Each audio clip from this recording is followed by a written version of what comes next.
지난주까지 고린도전서를 매 수요일마다 함께 읽어왔습니다. 이번 주부터 오늘부터는 고린도후서를 함께 읽어가도록 하겠습니다. 고린도전서와 고린도후서를 우리가 함께 읽어가게 될 텐데, 고린도전서와 고린도후서의 문체가 사뭇 좀 읽어보시면 좀 다르게 느껴지실 것입니다. 고린도전서 같은 경우는 조금은 더 밝은 분위기이고, 고린도후서는 어떠한 사건이 있었는지 정확하게 기록은 되어 있지 않지만 뭔가 굉장히 큰 사건으로 인하여서 마치 깊은 심연 가운데서, 어둠 가운데서 그것을 통과한 바울이 그런 어떤 진중한 가운데 이 편지를 쓰고 전하고 있는 그런 내용으로 우리가 분위기를 생각하시면 좋을 것 같습니다. 먼저 바울과 고린도 교회 사이에서의 관계를 좀 사도행전, 또 고린도전서, 고린도후서 말씀들을 통하여서 좀 재정립할 필요가 있을 것 같습니다. 바울은 고린도 교회에 첫 번째 방문한 것이 2차 전도 여행 때입니다. 그곳에서 이제 1년 6개월간 머물며 말씀을 가르쳤죠. 그리고 나서 바울 등장하는 편지가 고린도전서에서 이제 등장하게 되는데, 사실 바울과 고린도 교회가 얼마간의 편지를 왕래하였는지, 또 인편으로 얼마간의 소식을 전하였는지 우리는 사실 정확히는 알 수 없습니다. 남아있는 고린도전서와 고린도후서, 또 그 두 권의 성경 본문을 바탕으로 추론해 볼 수 있는데, 학자들마다 3편이다 아니면 4개의 편지다, 여러 가지 다양하게 의견이 갈리는데요. 오늘은 4개의 편지가 있다라는 전제로 같이 좀 살펴보았으면 좋겠습니다. 먼저 고린도전서 이전의 편지가 등장하는 구절을 함께 읽어보도록 하겠습니다. 고린도전서 5장 9절 말씀인데요, 같이 한번 읽어보겠습니다. 시작. 내가 너희에게 쓴 편지에 음행하는 자들을 사귀지 말라 하였거니와. 이 고린도전서 5장 9절 말씀에 이제 여기 보면 내가 너희에게 쓴 편지라고 기록이 되어 있습니다. 그러니까 고린도전서 이전에 쓴 편지가 있었다는 것을 우리가 알 수 있겠습니다. 그리고 나서 고린도전서를 그 문제들을 가지고 쓰게 되죠. 그리고 그것을 디모데가 가져가게 됩니다. 디모데가 가져가게 되는데, 그 말씀 구절이 고린도전서 16장 10절 말씀에 나와 있습니다. 함께 좀 살펴볼까요? 시작. 디모데가 이르거든 너희는 조심하여 그러고 두려움 없이 너희 가운데 있게 하라. 이는 그도 나와 같이 주의 일을 힘쓰는 자임이라. 여기 보면 디모데가 이르거든, 즉 디모데가 이 편지, 고린도전서 편지를 가지고 고린도에 가거든, 이 말씀입니다. 고린도전서를 가지고 간 디모데가 읽어주면서 이제 바울의 가르침을 설명을 했습니다. 당시에는 그냥 편지만 보낸 것이 아니라 그 편지를 가지고 간 사람이 그 내용들을 설명하면서 이렇게 마치 설교와 같이 이렇게 설명을 하게 되는 것이죠. 그렇게 바울의 가르침을 설명했습니다. 그러나 고린도 교회는 편지의 가르침을 받아들이지 않았고 회개하지도 않았습니다. 그래서 우리가 확인할 수 있는데, 바울이 그 소식을 듣고 이제 어떻게 보면 빈손으로 디모데가 돌아왔겠죠. 그것을 보고 두 번째 고린도 교회에 방문을 하게 됩니다. 그것을 우리가 함께 읽는 고린도후서, 앞으로 읽어갈 고린도후서 2장 1절, 또 고린도후서 13장 2절 말씀에서 좀 살펴볼 수 있는데요. 연달아서 같이 한번 읽어보도록 하겠습니다. 2장 1절부터 읽겠습니다. 시작. 내가 다시는 너희에게 근심 중에 나아가지 아니하기로 스스로 결심하였느니. 13장 2절입니다. 내가 이미 말하였거니와 지금 떠나 있으나 두 번째 대면하였을 때와 같이 전에 죄 지은 자들과 그 남은 모든 사람에게 미리 말하노니 내가 다시 가면 용서하지 아니하리라. 2장 1절에 이제 두 번째 방문을 하고 나서 근심 중에 돌아왔다는 것을 우리가 알 수 있고, 13장 2절 말씀에서는 두 번째 대면하였을 때라는 표현이 나오고, 두 번째 대면하였을 때 굉장히 결과가 좋지 않았던 것으로 보입니다. 왜냐하면 다시 방문하게 되면 나를 대적하던 자들은 내가 다시 가면 결코 용서하지 않을 것이다라고 강하게 말하고 있기 때문이죠. 이렇게 바울이 직접 방문했음에도 바울의 가르침을 받아들이지 않고 회개하지 않는 사람들이 있었다는 것이죠. 직접 방문해서 문제를 해결하려고 방문을 하게 된 것이겠죠. 그러나 오히려 더 깊은 상처만을 남기고 왔다는 것입니다. 문제를 해결하기는커녕 그 문제가 직접 만남으로 인하여서 더 증폭이 되고 더 갈등이 심해졌다는 것을 우리가 살펴볼 수 있는 거죠. 이 사건으로 인하여서 바울과 교회는 서로 상처를 받게 됩니다. 바울은 어떻게 보면 상심한 마음으로 다시 에베소로 돌아와야만 했습니다. 돌아오고 나서 바울 같은 경우는 고린도 교회에 향한 그 마음, 하나님께서 한 공동체로, 한 성령 안에서 한 교회 되게 하신 그 고린도 교회를 향한 마음이 어떻게 보면 불일 듯 일어나는 거죠. 아무리 갈등이 있었지만 결코 포기할 수 없는 거죠. 포기할 수 없었기 때문에 눈물로, 정말 어떻게 보면 혹독한 편지라고 표현을 하는데 눈물로 쓴 편지를 또 보냅니다. 그것을 이제 이번에는 디모데가 아니라 디도가 가져가게 되는데 고린도후서 2장 3절 4절 말씀에 우리가 좀 살펴볼 수 있을 것 같습니다. 함께 읽도록 하겠습니다. 내가 이같이 쓴 것은 내가 갈 때 마땅히 나를 기쁘게 할 자로부터 도리어 근심을 얻을까 염려함이요, 또 너희 모든 나의 기쁨이 너희 모두의 기쁨인 줄 확실함이로라. 내가 마음에 큰 눌림과 걱정이 있어 많은 눈물로 너희에게 썼노니 이는 너희로 근심하게 하려 한 것이 아니요 오직 내가 너희를 향하여 넘치는 사랑이 있음을 너희로 알게 하려 함이라. 눈물로 쓴 편지가 있다라고 우리가 살펴볼 수 있겠는데, 디도편의 눈물의 편지를 다시 고린도 교회에 보내서 또 다시 회개할 것을 이제 요청하는 것이죠. 바울이 고린도 교회 문제로 상심해 있는 와중에 이렇게 편지를 디도편에 보내고 나서 우리가 사도행전에서 살펴보게 되면 사도행전 19장 23절 41절에 보면 에베소에 큰 문제가, 큰 소동이 있었다라고 우리가 살펴볼 수가 있습니다. 즉 지금 고린도 교회와 바울 사이에 이 갈등 가운데 해결되지 않은 문제가 여전히 있는, 상심하는 가운데 지금 바울은 몸은 에베소에 있거든요. 그런데 그 에베소에서 큰 소요가 일어나게 된 것입니다. 그것을 우리가 사도행전 19장 23절에서 27절 말씀을 같이 한번 어떤 소동이었는지 함께 읽으면서 살펴보도록 하겠습니다. 함께 읽겠습니다. 시작.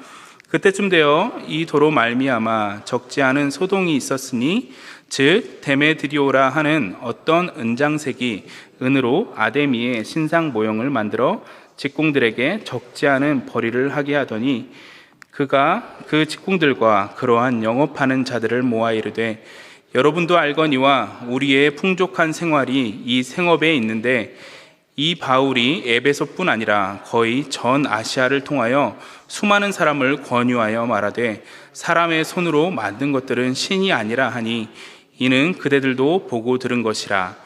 우리의 이 영업이 천하여질 위험이 있을 뿐 아니라 큰 여신 아데미의 신존도 무시당하게 되고 온 아시아와 천하가 위하는 그의 위엄도 떨어질까 하노라 하더라. 길게 읽었는데 쉽게 말해서 바울이 전하는 복음 때문에 그 복음을 받아들인 사람들이 우상을 떠남으로 인하여서 그 우상의 어떤 은으로 만드는 그 우상 신상을 만들던 사람들의 생업이 위협을 받게 된 거죠. 그러니까 그들의 문화와 그들의 생업을, 그들의 경제적인 부분에 타격을 입힌 것이 바울이 전하는 복음이 된 것입니다. 그래서 사람들을 규합하여서 그 복음을 전하는 사람들을 어떻게 보면 이제 잡으려고, 그들을 어떻게 보면 고소하려고 이제 하게 되는 그런 사건들이 일어나게 됩니다. 이렇게 복음이 전해진 곳에 진리와 문화의 충돌이 있습니다. 더욱이 그것이 먹고 사는 문제와 그들의 가치를 흔드는 문제라면 심각하게 받아들이고 그것에 대응하게 되죠. 이 사건으로 인하여서 그래서 더 이상 바울은 에베소에 머물 수가 없게 됩니다. 그래서 바울은 에베소를 떠나서 마게도냐 쪽으로 이제 이동을 하게 됩니다. 우리가 이 소동이 일어나기 전에 그 눈물로 쓴 편지를 디도편에 이제 바울이 보냈다고 했잖아요. 아직 이 소동이 일어나고 나서 아직 디도가 어떠한 소식을 가지고 오지 않은 상태입니다. 그래서 지금 디도를 어떻게 보면 만나기 위해서라도 지금 마게도냐로 올라가게 되는 상황이죠. 어떻게 디도를 만나게 되는지 고린도후서 2장 13절 또 고린도후서 7장 5절에서 7절 말씀을 같이 한번 확인해 보도록 하겠습니다. 함께 읽겠습니다. 시작. 내가 내 형제 디도를 만나지 못함으로 내 심령이 편하지 못하여 그들을 작별하고 마게도냐로 갔노라. 우리가 마게도냐에 이르렀을 때에도 우리 육체가 편하지 못하였고 사방으로 환난을 당하여 밖으로는 다툼이요 안으로는 두려움이었노라. 그러나 낙심한 자들을 위로하시는 하나님이 디도가 오므로 우리를 위로하셨으니 그가 온 것뿐 아니요 오직 그가 너희에게서 받은 그 위로로 위로하고 너희의 사모함과 애통함과 나를 위하여 열심히 있는 것을 우리에게 보고함으로 나를 더욱 기쁘게 하였느니라. 바울이 마게도냐에서 결국에는 이제 디도를 만나게 되면서 그 눈물로 쓴 편지를 가지고 간 디도를 통하여서 이제 고린도 교회가 회개하였다는 소식을 듣게 됩니다. 이 소식은 심한 고난 가운데 있는 바울에게는 굉장히 큰 위로가 아닐 수 없었습니다. 앞으로 우리가 함께 읽어갈 고린도 후서는 바울이 눈물의 편지를 가지고 고린도 교회에 갔던 디도를 만나서 위로를 얻고 그 위로 안에서 쓴 편지가 고린도 후서 편지가 됩니다. 내용은 바울이 디도를 통해 회개한 사람들을 통해 하나님이 주시는 위로를 받았음을 감사하고 다시 고린도 교회를 위로하기 위해서 또한 바울이 고린도 교회의 세 번째 방문을 왜 연기하는지 그 이유를 편지에 썼습니다. 더불어 많은 사람들이 기도를 통해 회개했지만 여전히 아직도 남겨진 바울에게 그 회개하지 않은 사람들이 남아 있었던 것으로 보여집니다. 아직 여전히 남겨진 회개하지 않은 사람들과 또한 거짓 사도들이 거기에서 활동을 했는데 그 거짓 사도들을 책망하고 더불어 예루살렘을 위한 연보에 참여할 것을 요청하기 위해서 이 고린도 후서 편지를 쓰게 됩니다. 즉 이제 바울이 이것을 제가 길게 지금 말씀을 그 근거해서 사도행전과 고린도전서와 고린도후서를 통해서 고린도 교회와 바울 사이에 편지가 한 네 개의 편지 정도가 있었고 그 사이에 지금 바울과 고린도 교회가 어떠한 지금 관계들이 지금 변화가 있었는지를 우리가 좀 살펴보았습니다. 제가 길게 했기 때문에 아직 정리가 안 됐을 줄 압니다. 그래서 제가 짧게 요약해서 말씀드리겠습니다. 바울이 고린도 교회 문제를 해결하려고 고린도 전서를 보냈지만 교회는 그의 가르침을 받아들이지 않았습니다. 그래서 바울이 직접 고린도 교회를 방문하여서 문제를 해결하려 했으나 오히려 서로 상처만을 남기는 결과를 얻었습니다. 에베소로 다시 돌아온 바울은 디도편에 혹독한 눈물의 편지를 써서 다시 보냅니다. 감사하게도 그 눈물의 편지를 통해 고린도 교회가 회개를 하게 되죠. 그런데 이 와중에 거짓 사도들이 고린도 교회를 어지럽히는 문제가 생겼고 바울은 그 이전의 문제 해결에 대한 감사와 함께 완전히 해결되지 않은 부분과 거짓 사도들의 새로운 문제에 대해서 이 고린도 후서 편지를 쓰고 있는 것이죠. 이렇게 말해도 아직 감이 잘 안 잡힐 수가 있겠죠. 어찌되었든 지금 바울이 굉장한 어려움 가운데서 고린도를 향하여서 정말 애쓰는 마음을 가지고 수고한 마음들을 다 하고 있는데 그들이 회개하지 않음을 정말 애달파하는 와중에 지금 고난 가운데서 이 편지를 위로를 받고 이 편지를 썼다는 것입니다. 오늘 본문은 그 편지의 시작입니다. 바울은 이 편지의 시작을 고난과 위로와 구원과 감사에 대해서 하나님을 찬양하고 있습니다. 함께 우리가 좀 살펴보았으면 좋겠는데요. 바울은 지금 고난을 당했다라고 이야기를 하고 있는 것이죠. 바울이 당한 고난은 무엇일까요? 고린도 교회와의 관계 문제, 또 에베소에서의 큰 소동으로 인해서 복음 사역의 길이 지금 어려움이 생겼다는 것입니다. 왜냐하면 여러분 생각해 보십시오. 바울이 고린도 교회를 향하여서 사역을 열심히 했습니다. 그러나 그들이 지금 바울을 인정하지 않는 그런 상황인 겁니다. 또 에베소에서 두란노 서원에서 2년 넘게 사역을 했는데 그곳에 많은 사람들이 대적하는 사람들이 일어나서 그곳을 떠나야만 하는 상황인 거죠. 이러한 어려움들이 생겼다는 것입니다. 바울의 전체 사역에서 큰 부분을 차지하는 교회가 고린도 교회와 에베소 교회입니다. 많은 시간과 노력을 들여 복음을 전했고 수많은 사람들이 죽게 돌아오는 일들이 있었습니다.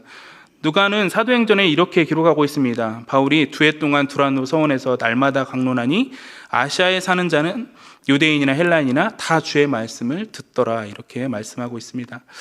우리가 사도행전과 바울 서신을 통해 확인할 수 있는 것은 바울에게 진정한 고난은 육체의 고난만이 아니었다는 것입니다. 고린도후서 11장 23절에서 28절에 보면 바울이 당한 육체의 고난이 무엇이었는지 길게 설명하고 있습니다. 제가 살펴보면 내가 복음을 전하는 수고를 넘치도록 하고 옥에 갇히고 매도 수없이 맞고 여러 번 죽을 뻔하고 유대인들에게 40의 하나 감한 매를 5번이나 맞고 3번 태장을 맞고 1번 돌에 맞고 3번 파산하고 일주야를 깊은 바다에서 지냈고 여러 번 여행하면서 강의 위험, 강도의 위험, 동족의 위험, 이방인의 위험, 시내의 위험, 광야의 위험, 바다의 위험, 거짓 형제 중에 위험을 당하고 또 수고하며 애쓰고 여러 번 자지 못하고 줄이며 목마르고 여러 번 굶고 춥고 헐벗었다라고 길게 내가 이렇게 고생을 했더라고. 이건 부득불 자랑하면서 이렇게 이야기를 하고 있는 것인데요. 이것을만 우리가 보아도 바울이 당한 육체의 고난은 이루 헤아릴 수 없이 많았음을 우리가 알 수가 있습니다. 바울이 다메섹 도상에서 예수님을 만났을 때 다메섹의 아나니아에게 하신 예수님의 말씀이 있습니다. 사도행전 9장 16절 말씀인데 제가 읽어드릴게요. 그가 내 이름을 위하여 얼마나 고난을 받아야 할 것을 내가 그에게 보이리라 말씀하셨습니다. 주일날 담임 목사님이 이거 얘기하시면서 아나니아가 바울에게 이 말씀 전하지 않았다라고 일부러 감춘 거 아니냐라고 이런 얘기를 하신 적이 있습니다. 아무튼 이렇게 바울의 그 고난, 그 말씀대로 고난을 받게 되는 거죠.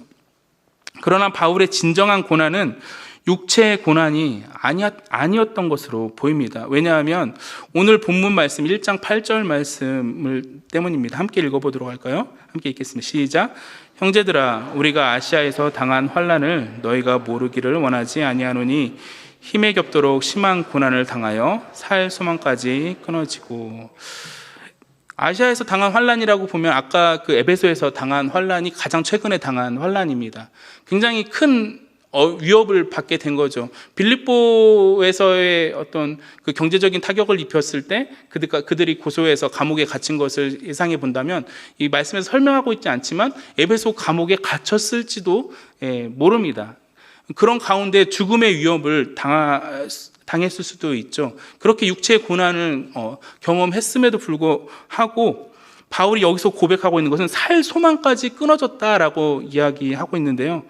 고린도 후서를 쓰는 당시 상황을 생각해 볼 때 바울은 아시아에서 당한 환난 때문에 살 소망까지 끊어졌다고 말하고 있는데 이것은 어떻게 보면 육체의 죽음의 위협 때문에 인간적인 마음 때문에 내가 이러다가는 정말 죽겠구나, 이런 육체의 고난 때문에 나는 정말 죽겠구나, 살 소망이 없다 이렇게 생각할 수도 있지만 사실 앞서 제가 말씀 쭉 그 사도행전 고린도 후서 말씀을 고난당한 것을 이야기했던 것처럼 수많은 고난을 당하면서 육체의 고난을 당하면서도 살 소망까지 끊어졌다 이런 표현을 쓰지는 않고 있습니다. 수많은 죽음의 위협과 위기를 만났음에도 이런 살 소망이 없어졌다라고 표현하고 있지는 않은 거죠.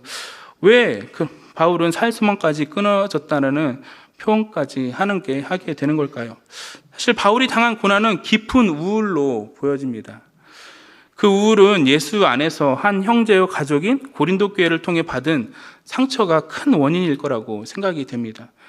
지금 관계에서 굉장한 큰 문제가 지금 상심한 가운데 있는데 외적으로 일어난 그 고난보다 이 내적으로 상심한 이 상한 심령, 상한 이 마음이 해결되지 않는 거죠. 그것으로 인하여서 어떻게 보면은 그동안 바울이 사역했던 그 모든 것들이 수포로 돌아가는 것일 수도 있는 거죠.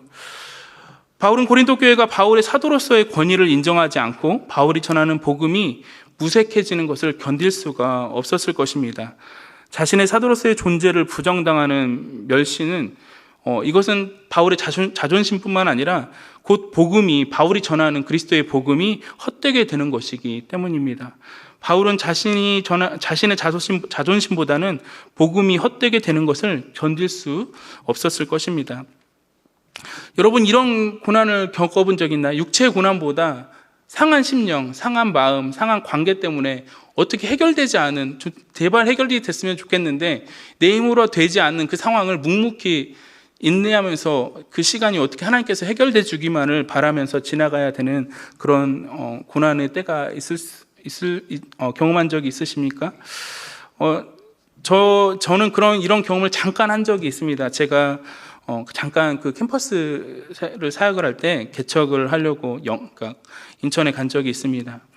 거기에서 다 얘기할 수 없지만 나름대로 제가 제 나름대로의 육체의 고난과 상한 어떤 마음들을 경험을 하게 됐죠. 그런데 가장 큰 상처는 어떤 거였냐면 저희 가족으로부터 저를 멸시하는 그 시선이었습니다. 마치 저의 존재를 부정하는 것 같고, 또 도대체 거기에서 뭐 하고 있느냐라고 하는 그런 마치 사람을 취급하지 않는 그런 그 시선들이 제가 거기에서 당하는 육체의 고난보다 더 큰 마음의 상처를 남겼고, 지금은 시간이 지나서 그런 것들이 아물었지만 여전히 그 상처의 흔적들은 남아 있는 것이죠. 그러나 여기서 분명히 제가 경험했던 것은 무엇이냐면, 그 고난을 인내하면서 통과하게 되었을 때 그 고난이 삶의 큰 자산이 되었다라는 것입니다. 저에게 저희 어머니께서 큰 유혹을 던진 적이 있습니다. 무엇이냐면, 내려와서 취직하고 살면은 내가 교회를 가겠다. 저의 큰 기도 제목 중에 하나가, 저희 어머님이 아직 믿지 않으셨을 때예요. 근데 저에게 큰 미끼를 던지신 겁니다. 예. 그리고 저도 때마침 굉장히 힘들었거든요. 저거를 물고 싶다. 나도 좀 편하게 좀 살아보자. 좀 이런 마음이 사실 있었어요. 그러나 좀 기도하면서 또 한편으로 드는 마음은 뭐였냐면, 이게 사단의 음성처럼 들리는 거예요.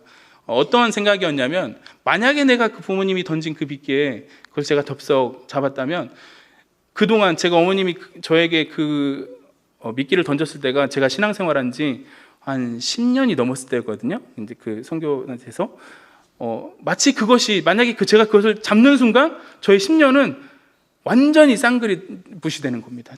그러면 그렇지, 저희 어머님이 바라볼 때 그렇게 될 것 같은 거예요. 그래서 제가 눈물을 머금고 좀 참고, 제가 그래도 약속한 시간들을 견뎌내겠습니다 하면서 지나간 적이 있습니다. 그것을 통해서 저의 마음에 생겼던 것은, 주님으로 만족한다. 주님께서 굶기지 않으시는구나. 주님께서 죽이지 않으시는구나. 그런 담대한 믿음이 생기게 되었습니다.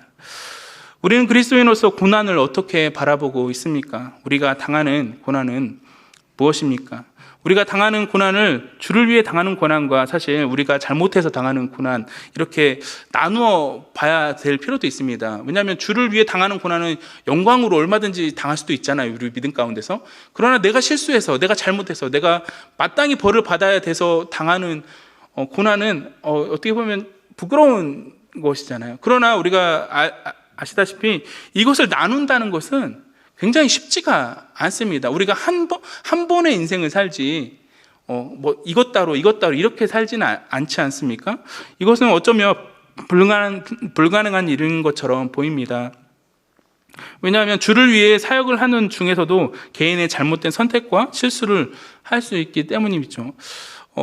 바울 또한 1차 전도여행을 마치고 2차 전도여행을 떠날 때 1차 전도여행에서 마가 요한이 도망갔거든요. 그 이유에 대해서는 정확하게 기록되지 않지만 아마 힘들어서 도망간 것 같아요.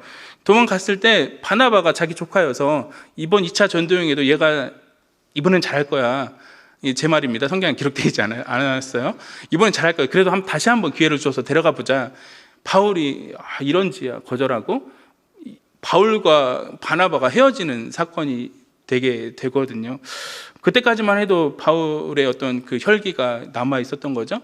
어떻게 보면 나중에 그 마가 요한이 얼마나 훌륭하게 자라게 됩니까? 이때의 모습만 보게 되면 바울이 이때 꼭 이렇게 해야만 했을까? 이런 생각도 하게 되는 거죠. 이렇게 하나님의 일, 내가 잘못한 것, 이렇게 나눌 수가 없다는 것이죠. 그렇다면 중요한 것은 그리스도인이 당하는 고난을 어떻게 해석해야 되나? 내가 잘못해서 당하든 주를 위해서 고난을 당하든 고난을 당하는 것은 매 일반입니다. 내가 당하는 고난은 하나의 고난인 거예요. 그러면 그 고난을 어떻게 해석해야 하는가? 사실은 성경은 예수를 믿으면 고난이 없다고 말하지 않습니다. 어떤 설교자는 책에 이렇게 말하기도 했습니다. 오늘날 어떤 사역자들은 사람들에게 하나님을 믿으면 바로 건강하고 잘 살게 될 것이라고 약속함으로써 쓸데없는 희망을 불러일으킨다라고 이야기를 한다라고 기록을 한 적이 해놨습니다. 성경은 오히려 예수를 믿으면 반드시입니다. 예수를 믿으면 반드시 예수의 고난에 참여하게 된다라고 말하고 있습니다. 즉 예수를 믿으면 그때부터 반드시 고난이 따른다라고 이야기하는 것이 사실 성경입니다. 여러분 이제라도 듣지 않았습니다. 고난이 싫으신 분들은 이 자리를 박차고 일어나셔도 좋을 것 같은데 농담입니다. 성경에서 고난을 말할 때 항상 생각나는 단어가 있습니다. 역설이죠. 고린도 후서에서도 역설적인 표현들로 가득합니다. 1장 4절에 보면 고난 중에 위로가 있다라고, 어떻게 고난과 위로가 함께 있는지, 또 8장 3절에 보면 가난 속에 부유하다라고 표현이 있습니다. 또 13장 9절에 보면 약할 때 강함 된다라고 하고, 또 12장 9절에 보면 약점이 자랑이 되고, 거절된 응답이 은혜이다. 어떻게 기도해서 응답받아야 은혜이지 기도가 거절된 게 은혜가 될까? 이것이 신앙의 역설이다라고 계속해서 성경은 이야기하고 있는 것이죠. 누구도 고난을 원하는 사람은 없습니다. 그러나 우리의 삶에서 자이든 타이든 고난이 있음을 부정할 수 없습니다. 우리의 삶의 고난이 필연인 것처럼 보입니다. 우리는 고난을 당할 때 기도를 하죠. 지금 당하는 고난이 하나님의 뜻인가요? 따져 묻습니다. 따져 묻는다는 것은 왜 이런 고난이 도대체 나에게, 왜 우리 가족에게, 왜 우리 공동체에게 일어나는 것입니까? 하고 묻는 것이죠. 우리는 언제나 형통함과 언제나 평안함과 언제나 평강을 원하기 때문입니다. 하지만 그 질문을 하기 전에 우리가 신앙인으로서 물어야 할 질문은, 하나님, 지금 이 고난 속에 담긴 하나님의 뜻은 무엇입니까? 그것을 알길 원합니다. 이렇게 우리는 질문을 해야 됩니다. 고난이 우리네 인생의 필연이라면 하나님이 그 고난을 통해 일하심 또한 필연입니다. 우리는 성경에서 고난을 통해 일하시는 하나님을 발견하게 됩니다. 어쩌면 그 방법이 유일한 방법처럼 보입니다. 바울은 빌립보서에서 자신이 감옥에 갇힌 것이 오히려 복음 전파의 진전이 된다고 고백하면서 오히려 기뻐하는 것을 볼 수가 있습니다. 무엇보다 우리의 믿음의 대상인 예수 그리스도의 죽음과 부활이 이 원리입니다. 이 고난과 위로라는 신앙의 원리를 오늘 본문에서도 확인할 수 있습니다. 1장 5절 말씀인데요, 함께 읽어보도록 하겠습니다. 시작. 그리스도의 고난이 우리에게 넘친 것 같이 우리가 받는 위로도 그리스도로 말미암아 넘친도다. 아멘. 그리스도인이라면 마땅히 그리스도의 고난에 참여해야 하는 것입니다. 그것은 필연입니다. 그러나 고난으로 끝나지 않는다고도 말씀하고 있는 것이죠. 그리스도로 말미암아 위로 또한 받습니다. 아주 큰 위로입니다. 사망 권세를 이기고 승리하신 부활의 주님을 바라보게 하시는 것이죠. 그러므로 세상의 그 어떤 고난과 어려움 가운데서도 우리가 기뻐하며 감사할 수 있는 이유가 되는 것입니다. 예수님이 십자가에서 죽음을 이기시고 부활하셔서 우리에게 그 믿음을 주심으로 구원하신 은혜가 그것입니다.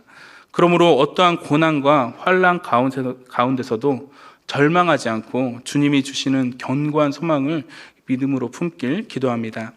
네. 바울은 고난을 통해 위로의 하나님을 만났습니다. 바울이 지금 살 소망이 없어졌다, 사망 선고를 받은 것 같다라고 하는 그런 깊은 고난 가운데서 위로의 하나님을 만났습니다. 바울에게 이런 고난이 없었다면 알지 못했을 하나님을 만난 것입니다. 즉 여러분들이 어떠한 고난이든 그것이 작든 크든 그 고난을 인내하고 견뎌내고 하나님의 뜻을 구하면서 그 고난의 시간들이 지나고 나면 그 고난에 대한 해석을 바라보면서 이 고난을 통하여서 내가 하나님께 위로를 얻고 또 더 큰 믿음을 보게 되는구나, 그런 경험들이 있으실 것입니다. 오늘 말씀을 통해서 그 위로의 하나님을 같이 확인해 보았으면 좋겠습니다. 1장 3절 4절 말씀, 1장 9절 말씀을 함께 읽어보도록 하겠습니다. 시작. 찬송하리로다. 그는 우리 주 예수 그리스도의 하나님이시요 자비의 아버지시요 모든 위로의 하나님이시며 우리의 모든 환난 중에서 우리를 위로하사 우리로 하여금 하나님께 받는 위로로서 모든 환난 중에 있는 자들을 능히 위로하게 하시는 이시로다. 9절 말씀입니다.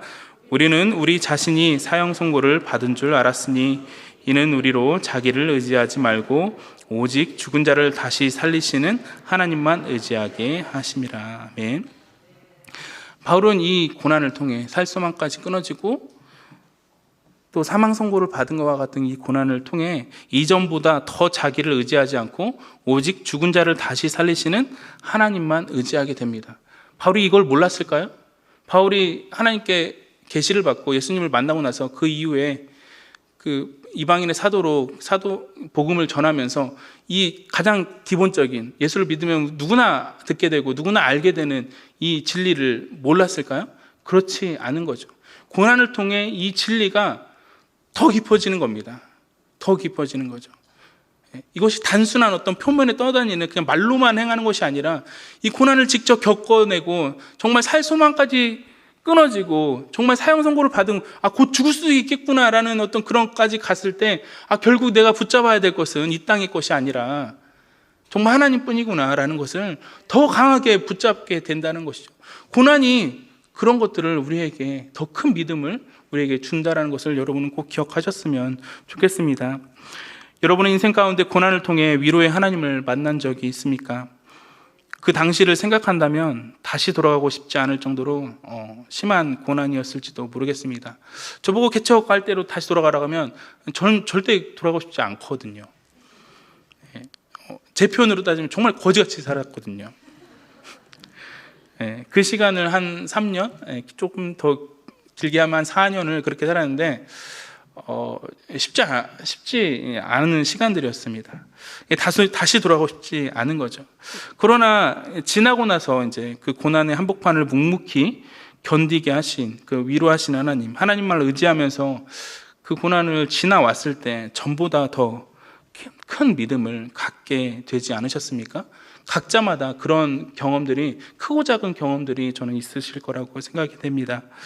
우리의 인생의 여정, 신앙의 여정 가운데 고난만 있지는 않습니다. 위로 또한 있는 것이죠. 그 위로는 혼자만의 위로가 아닙니다. 위로가 위로를 낳습니다. 위로받는 자가 이제 위로하는 자가 되는 거죠. 오늘 말씀에서도 살 소망까지 끊어지는 고난 가운데서 바울은 디도를 만남으로 위로를 얻습니다. 우리가 믿음의 동역자들을 통해서 위로를 얻을 수 있습니다. 또 디도를 통해 들려온 고린도 교회 회개 소식이 그 무엇보다 바울에게는 큰 위로였을 것입니다. 사실 바울이 큰 그리스도의 복음을 듣지 못하였던 고린도 교회에게 전했죠. 그 어떻게 보면 가장 큰 위로였을 것입니다. 그 위로가 그들이 회개함으로 다시 또 바울을 위로하고 있는 거고, 또 바울은 그들의 위로를 받음으로 다시 이 고린도후서 편지를 쓰면서 고린도 교회 상처받았던, 바울과 고린도 교회 사이에서의 상처받았던 그들을 다시 한번 이 편지로 지금 위로하고 있는 것이죠. 위로가 이렇게 선순환이 되면서 서로 지금 위로하면서 더 풍성한 위로가 넘치고 있는 상황입니다. 그래서 이렇게 바울이 펜을 들어서 편지를 통해 고린도 교회를 위로하고 있는 것입니다. 동병상련이라는 말이 있습니다. 제가 이 고사를 찾아보니까 같은 이제 병 때문에, 같은 상황 때문에 저 사람이 악한 사람이었는데도 불구하고 품어주게 되더라고요. 나중에 배신을 당해요. 배신을 당한다는 경고를 들었음에도 불구하고 처지가 비슷함으로 인하여서 그를 끌어안는 것이 고사에 나오더라고요. 우리가 당하는 고난과 환난은 누군가에게 위로가 됩니다. 설사 배신을 한다 할지라도 같은 처지에 있는 사람에게 위로의 손길을 낼 수 있는 거죠. 같은 고난과 환난을 당하는 사람에게는 더 큰 위로가 됩니다. 혼자가 아니라 함께라는 위로가 되는 것이죠. 그렇게 고난을 통과한 위로는 나누어져 이 길을 함께 가는 사람들 안에서 풍성하게 되는 것입니다. 그렇게 우리가 한 교회로 만나게 되고 한 교회로 그리스도 안에서 묶여지게 되는 것이죠. 교회 공동체 안에서 여러 가지 만남을 하게 될 것입니다. 목장으로, 또 전도회로, 또 부서로, 동아리로, 어떠한 모임이든 어떠한 각각의 모임을 통해서 우리는 서로의 어려움과 고난을 나누고 서로 위로를 하고 위로를 받습니다. 그리고 또한 함께 그 어려움 가지고, 그 고난을 가지고 위로하면서 기도하죠. 오늘 본문에도 바울도 고린도 교회에게 기도를 부탁합니다. 11절 말씀인데요, 같이 한번 읽어보도록 하겠습니다. 시작. 너희도 우리를 위하여 간구함으로 도우라. 이는 우리가 많은 사람의 기도로 얻은 은사로 말미암아 많은 사람이 우리를 위하여 감사하게 하려 함이라. 아멘. 서로 사랑과 선행을 격려하면서 서로 모이기를 힘쓰면서 서로 위로하면서 함께 기도하기를 힘쓰는 우리 더운들이 공동체가 되기를 소망합니다. 지금까지 오늘 본문을 통해서 고난과 위로와 또 그것을 통한 구원과 감사를 우리가 함께 살펴보았는데요. 오늘 말씀의 제목처럼 우리 하나님은 모든 위로의 하나님입니다. 즉 내가 설사 잘못해서 고난을 당한다 할지라도 내 잘못이지만 하나님께서는 우리를 위로하신다는 거죠. 마치 어머니와 같이 고난 가운데 있는 우리를, 아픔 가운데 있는 우리를 보듬어 주시며 위로하십니다. 제 조카가 어렸을 때 일인데요. 혼자 막 덤벙대다가 넘어져가지고 머리를 찧었어요. 분명 자기가 잘못해서 넘어졌고 찧어서 아픈 건데 무엇이 그렇게 억울한지 굉장히 서럽게 울더라고요. 그때 이제 저희 누나가 품에 안고 이렇게 이야기하더라고요. 아이고 넘어졌어. 아이고 아프겠다. 괜찮아. 얼마나 아플까 하면서 바닥을 누가 우리 애기 때렸어 하면서 바닥을 뗐지 하는 거예요. 제가 그때 좀 어렸을 때거든요. 저희 누나랑 나이가 차이가 많이 나서 저는 좀 어이가 없더라고요. 저렇게까지 하나. 그랬는데 그렇게 하고 나니까 괜찮아. 엄마가 있으니까 하면서 이렇게 등을 토닥이면서 품어주니까 금세 이제 아기가 이제 약간 울먹울먹 하면서도 이렇게 울음을 그치고 쌕쌕거리면서 안도의 숨을 쉬는 것을 제가 보았는데요. 우리 또한 하나님 안에서 그렇습니다. 바울이라고 굉장히 큰 믿음을 가졌고 우리는 바울과 같은 따라갈 수 없으니까 우리는 어쩔 수 없어서 우리는 그런 믿음을 가지고 있고 그런 차이는 없다라고 봅니다. 바울 또한 우리와 똑같은 성정을 가진 사람이죠. 주를 위해 살겠다라고 할 때도 우리가 주를 위해서 고난을 당하는 거고 그런 상황에서도 내가 실수하고 넘어져가지고 또 나의 잘못으로 고난을 자초하는 일도 있는 것이죠. 어찌되었든 우리는 한 성령 안에서 한 하나님을 믿는 사람들입니다. 그러나 각자의 부르심이 다르고 역할이 다르죠. 때로는 서로가 서로에게 깊은 상처를 주기도 합니다. 하지만 우리가 분명히 알아야 할 것은 주 안에서 한 형제임을 잊지 마시길 바랍니다. 주님이 나를 포기하지 않으시듯 서로 포기하지 않기를 기도합니다. 우리가 고린도전서 후서를 읽다 보면 이렇게 말 안 듣는 고린도 교회를 바울이 화를 내면서도 절대 주 안에서 어떻게 보면 해산하는 고통을 통해서 나았다라는 그 자녀와 아버지의 그런 관계 때문인지 포기하지 않는 거죠. 말을 계속해서 안 들음에도 불구하고 그렇게 서로 포기하지 않기를 기도합니다. 또 때로는 왜 저 사람의 인생은 형통한 것 같은데 왜 내 인생은 이렇게 고난이 많은가 이렇게 생각하기도 합니다. 낙담하지 마십시오. 비교할 필요 없습니다. 주님이 각자의 역할대로 사용하십니다. 우리가 고민할 것은 맡겨진 역할을 어떻게 제대로 할 것인가, 내 역할을 어떻게 제대로 해낼까. 이것이 한 번의 연습으로 안 되겠죠. 우리의 무지와 연약함과 실수로 수없이 많이 넘어질 것입니다. 그러나 안심하십시오. 제가 가장 좋아하는 말씀입니다. 주 안에서 모든 것이 합력하여 선을 이루시겠다라고 하나님께서 약속하십니다. 그렇다고 악을 행하며 게을리 살라는 말은 아닙니다. 그건 비겁한 일입니다. 우리는 무지하고 연약하여 실수하고 넘어지지만 하나님은 실수하지 않으십니다. 우리의 무지와 연약함과 실수와 넘어짐을 사용하여 더 큰 일을 행하시는 하나님이십니다. 지금 안개가 낀 듯 분명해 보이지 않을지도 모르겠습니다.